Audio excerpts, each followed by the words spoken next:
সাকিবিয়ানরা আপনারা যখন রকস্টার সিনেমার গানের অপেক্ষায় রকস্টারের পরবর্তী কন্টেন্টের অপেক্ষায় তখন কি একটা বিষয় খেয়াল করেছেন?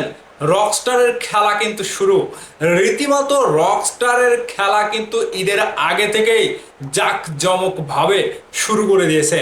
রকস্টার সিনেমাটি নেওয়ার জন্য সিনেমা হল মালিকরা কতটুকু মুখে আছে এবং কতটুকু টার্গেট করে আছে রকস্টারকে, সেটি আপনারা জানলে আরো খুশিতে আত্মহারা হয়ে যাবেন।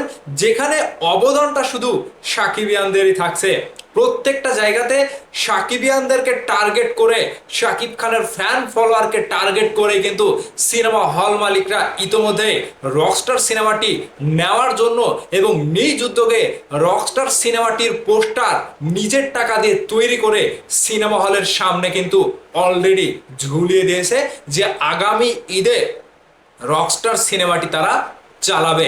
ইতিমধ্যে ঈদের আগেই তারা যে প্রমোশনটা শুরু করেছে তারই একটা নজিরবিহীন আমরা দেখতে পেয়েছি গফরগাঁওয়ে রূপান্তর সিনেমা হলে, যেখানে মেগাস্টার শাকিব খানের রকস্টার সিনেমাটি সেন্সর বোর্ড থেকে সেন্সর এখনো পায়নি।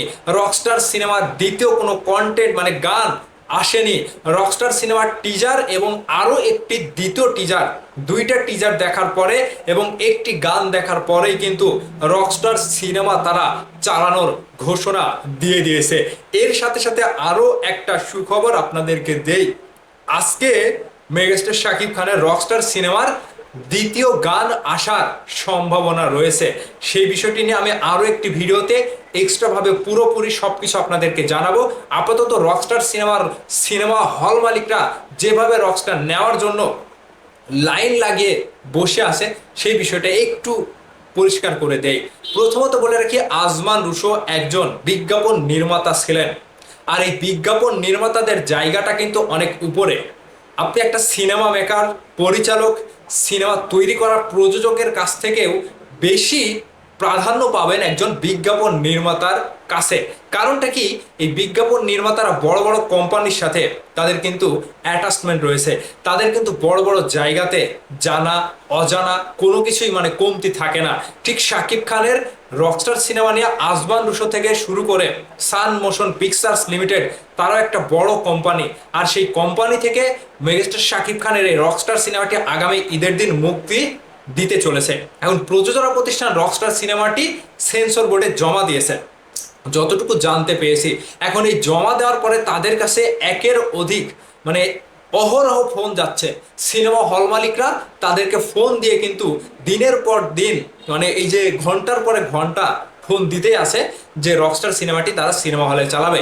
ইতিমধ্যে আমি আরও একটা বিষয় লক্ষ্য করেছি, আমার চোখে পড়েছে, রাজশাহীতে উত্তরবঙ্গে কিন্তু আবারও ওই যে বিশাল বড় একটা সিনেপ্লেক্স গ্র্যান্ড রিভার, সেখানেও কিন্তু রকস্টার সিনেমাটি চালানোর জন্য তারা অলরেডি ঘোষণা দিয়ে দিয়েছে। তাহলে ঈদের আগে রকস্টার সিনেমাটি সেন্সর বোর্ড থেকে সেন্সর ছাড়পত্র পেলই না, শাকিব খানের একটি গান রিলিজ হয়েছে, একটা টিজার রিলিজ হয়েছে, দ্বিতীয় চমক হিসাবে দ্বিতীয় টিজার রিলিজ করেছে।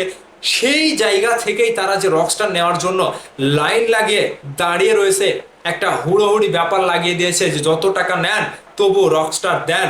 এই যে একটা ব্যাপার, ঈদ আসলে মেগাস্টার শাকিব খানের সিনেমা নেওয়ার জন্য সিনেমা হল মালিকটা যেভাবে মুখে থাকে, আর বিশেষ করে গফরগাঁওয়ে রূপান্তর সিনেমা হলে যেভাবে তারা নিজের টাকা দিয়ে পোস্টার বানিয়ে সিনেমা হলের সামনে ঝুলিয়ে দিয়েছে, দর্শকদেরকে দেখাচ্ছে আগামী ঈদে রকস্টার সিনেমাটি তারা চালাবে।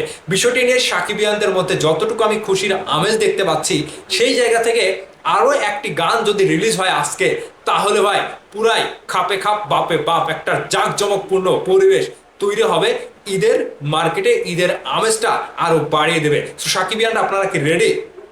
আপনারা কি আশ্বস্ত হতে পারছেন যে আজকে এই গানটা দিতে পারে কিংবা দেবে? আমি যতটুকু শুনলাম আজকে দেওয়ার কথা। এখন দেখা যাক প্রযোজনা প্রতিষ্ঠান রকস্টার টিম শেষ পর্যন্ত কি করে। আমরা যদি আজকে সন্ধ্যায় গানটি পেয়ে যাই ভাই, আরও একটা খেলা শুরু হবে, বিশাল বড় আকার ধারণ করবে। সো সাকিবিয়ানরা সবসময় অ্যাক্টিভ থাকবেন। রকস্টার সিনেমাটি আগামী ঈদের দিন প্রথম শোয়ে গিয়ে আপনারা কে কে দেখবেন, কোথায় দেখবেন, অবশ্যই ভিডিওর নিচে কমেন্ট করে জানিয়ে দেবেন।